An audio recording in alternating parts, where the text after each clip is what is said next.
Bonsoir à tous, ravi de vous retrouver comme chaque soir en direct sur KTV. Nous sommes le mercredi 4 novembre et à la une de cette édition, l'heure du premier bilan a sonné pour l'Observatoire de la violence.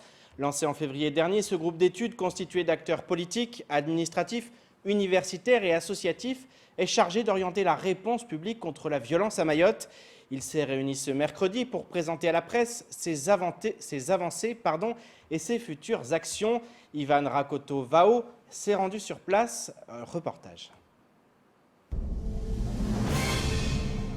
Tout le monde est autour de la table, les travaux vont pouvoir commencer.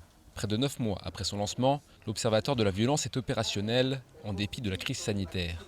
C'était compliqué, vous avez dit, j'ai mis 10 mois pour aboutir à ce que nous avons obtenu aujourd'hui.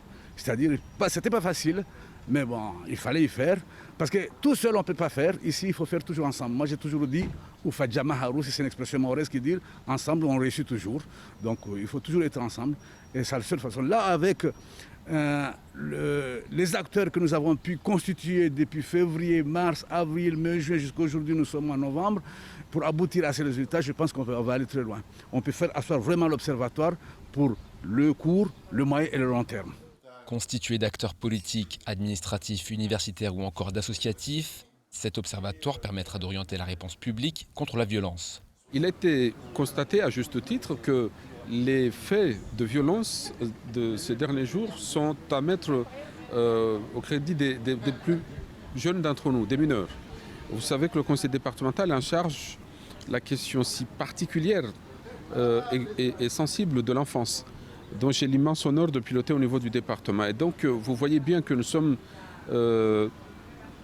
intéressés, peut-être même les plus intéressés par le sujet, parce que cette jeunesse qui de notre point de vue, doit être une solution. Cet observatoire va permettre d'apporter des outils, des billes, des éléments, des données qui vont nous permettre de régler le problème. En tout cas, c'est l'ambition qui est poursuivie par cet observatoire et les acteurs qui sont autour de la table.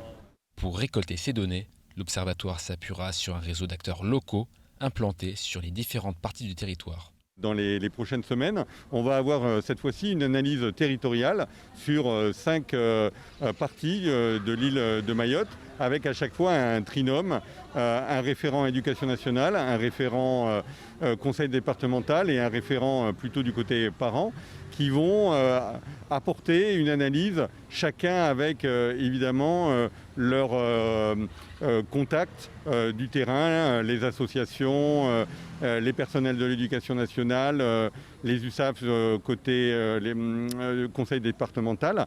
Et ça nous permettra d'avoir une analyse secteur par secteur et ensuite derrière de mettre en œuvre des actions. Si les différents membres du groupe s'accordent à dire qu'il est urgent d'agir, ils sont conscients que leurs travaux s'étaleront sur le long terme. Tout autre sujet maintenant, la crainte d'une éventuelle fermeture des commerces non essentiels inquiète de plus en plus les commerçants de l'île. Si certains d'entre eux font au mieux pour respecter les mesures sanitaires, ce n'est pas le cas pour tous. C'est en ce sens que le groupement d'intérêt économique 3M a lancé un appel à l'ensemble des acteurs économiques de l'île afin de poursuivre les efforts. Nous avons contacté Alexandra Ferrandis, la responsable de communication du groupe, qui nous explique sa démarche. Jaïdi Maolida et Leslie Vumenet. En pleine crise sanitaire, les commerces essayent d'être en éveil face à la propagation du virus. Si beaucoup d'enseignes font cet effort, d'autres sont moins vigilantes, d'où l'appel lancé par le groupe GIE3M aux autres acteurs économiques de l'île. On fait cet appel pour que ce soit entendu un peu de tous. On sait très bien qu'en fait, on voit ce qui se passe malheureusement en métropole comme en Martinique où ils ont dû finalement reconfiner pour le moment. On le sait, tout le monde a un peu baissé la garde en se disant que c'est passé, on vit avec et c'est ce qui fait qu'il y a eu des pics. Donc aujourd'hui, en fait, l'idée c'était vraiment de faire un appel à aux personnes de l'économie de Mayotte justement pour continuer de maintenir et éviter qu'on en ait à notre tour à devoir reconfiner tout le monde et surtout voir en fait l'ensemble des boutiques non essentielles fermées. Éviter la fermeture des boutiques, c'est la priorité et le leitmotiv des enseignes du GIE3M. Si cette décision venait à être prise, les conséquences seraient en effet critiques pour le secteur. Ce qu'on sait aujourd'hui, c'est qu'en effet, si les pertes seraient dramatiques, on sait que beaucoup n'arriveraient pas forcément à se relever. Au niveau des employés aussi, en fait, aujourd'hui, on a tout fait pour conserver justement les emplois au sein de notre structure. Et l'idée, c'est qu'on puisse continuer à pouvoir offrir en fait un travail et maintenir le cap en fait au sein de nos boutiques aujourd'hui. Concernant les conséquences économiques actuelles, les boutiques du groupe GIE3M s'en sortent plutôt bien au vu de la situation. Il est cependant nécessaire d'être sur ses gardes afin de rassurer les clients. On n'a pas de problématique en fait au niveau économique, au niveau des enseignes. En fait, on continue d'appliquer pour réassurer, si vous voulez, nos clients et ainsi que nos collaborateurs, justement tout ce qui est mesures de protection, ce qui au départ, au tout début en fait quand on a déconfiné, on savait que les clients avaient assez peur. Donc il y a eu ce côté réassurant, donc en fait les clients commençaient à revenir petit à petit et aujourd'hui en fait ils viennent assez facilement en fait en boutique pour effectuer leurs achats sans la crainte justement comme cela a été au début du Covid. Les différentes réunions organisées au sein du groupe ont débouché sur un souhait d'impliquer tous les acteurs de l'économie mahoraise. Si aucune discussion n'a été entreprise avec d'autres enseignes pour l'instant, la volonté pour le groupe GIE3M est claire, de la solidarité entre toutes les entreprises de l'île au parfum pour se sortir de cette crise tous ensemble. Les premiers points de vente du PMU sont ouverts à Mayotte depuis 2012. Il manquait encore la Française des Jeux qui n'était accessible que par Internet. C'est désormais de l'histoire passée. En effet, la FDJ va ouvrir ses guichets dans l'île dès demain avec 3 points de vente et de distribution au Diamant Noir, près du tribunal, au Quartz, ex-Mbiwi et à Abari Press. Il sera donc désormais permis de jouer au loto, à l'euro-million ou encore aux jeux de grattage. Je vous propose d'écouter Christophe Lemouzy lors de la matinale de Coésie. Nous sommes partenaires de la Française des Jeux. Nous sommes allés les chercher, c'est vrai. C'est ça, ouais. Ça a été un travail sur 2 ans où il a fallu faire des démarches, remplir des dossiers, aller voir directement même en métropole. Il y a eu des enquêtes qui ont été faites après sur les dirigeants pour savoir si on était capable, on va dire, si on était sain, économiquement aussi et juridiquement. Et si nos sociétés pouvaient accueillir favorablement et confortablement la Française des Jeux dans nos établissements. Donc après toutes ces enquêtes, on a obtenu un agrément. On aurait dû l'avoir en début d'année, le Covid est arrivé, ça a pris un petit peu de retard. Et aujourd'hui, ce matin, on a ouvert les premières bornes, notamment au Diamant Noir et au Quartz. Il y a l'intégralité des grattages. D'accord. Donc vous pouvez jouer à tous les grattages. Vous aurez le loto du vendredi 13, qui est un loto spécial avec un fort gain de 13 millions d'euros. Et vous aurez le Keno et l'euro-million surtout. L'euro-million, on débarque à Mayotte. Voilà, l'euro-million débarque. Camargue. Alors, on n'aura pas les jeux sportifs dans un premier temps. Je vous propose de regarder le reste de l'actualité locale avec notamment la fin de la grève à l'ARS ou encore l'arrivée de Biogroup sur le territoire. Au montage, Leslie Vumenet. La problématique des tests pour dépister les cas de Covid-19 est entière à Mayotte depuis l'apparition de l'épidémie. Entre les capacités des matériels disponibles, les réactifs, le personnel pour analyser les prélèvements, les difficultés empêchent la reprise des liaisons aériennes régionales. Néanmoins, une solution est en passe d'être trouvée et pourrait venir d'un nouvel entrant sur le marché mahorais. Biogroup pourrait en effet arriver à Mayotte à la fin de ce mois de novembre. Biogroup se présente comme le premier groupe de biologie médicale en France. Il est constitué de plus de 700 sites de biologie médicale.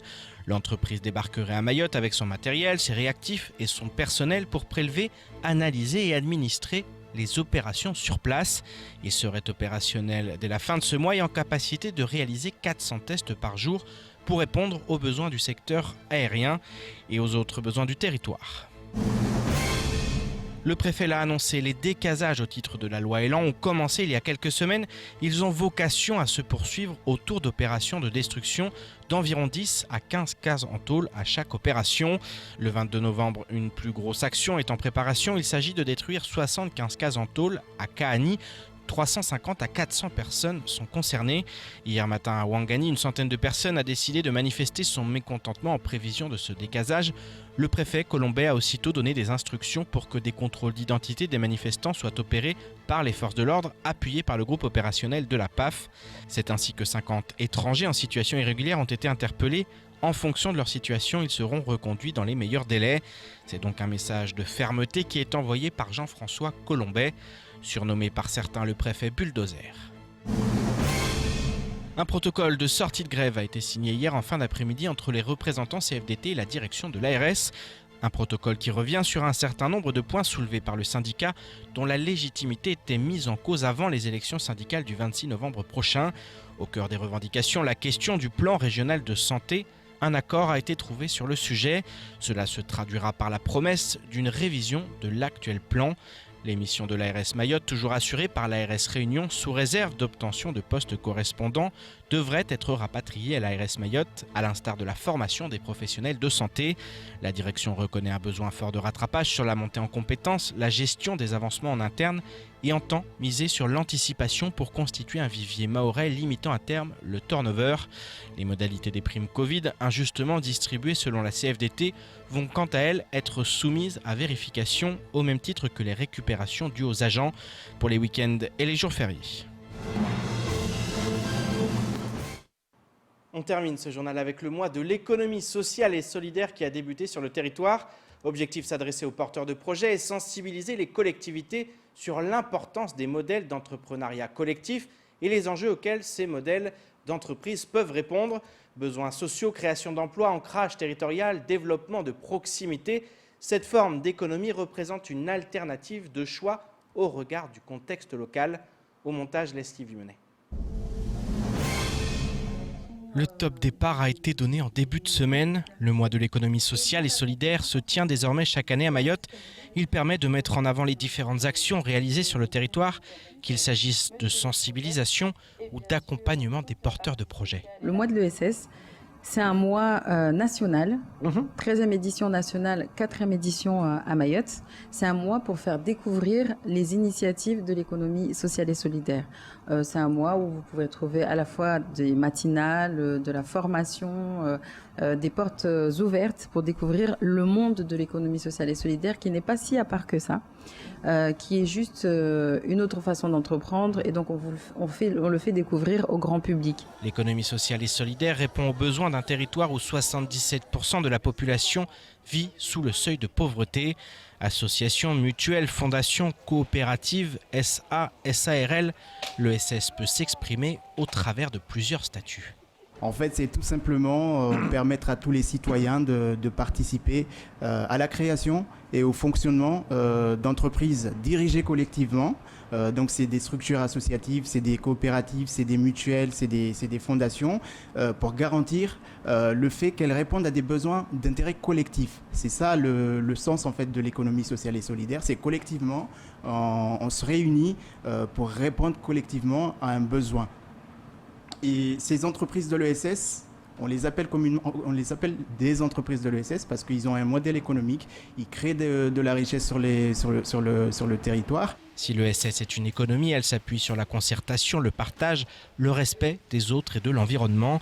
La notion de profit est notamment remplacée par celle de l'humain avant tout.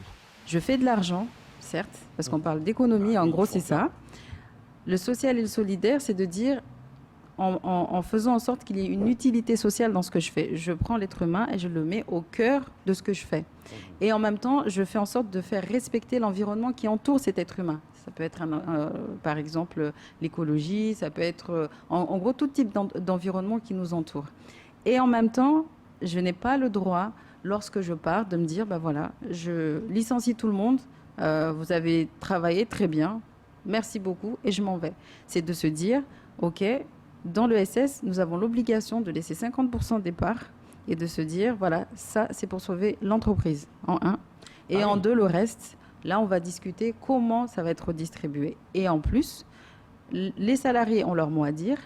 En gros, tous ceux qui prennent part à l'entreprise ont leur mot à dire. Ça veut dire qu'on peut se dire, à la fin, non, en fait, il n'y aura pas de redistribution, ça se fera autrement. Gagner sa vie autrement en agissant positivement sur son environnement, l'ESS est plus que jamais au goût du jour.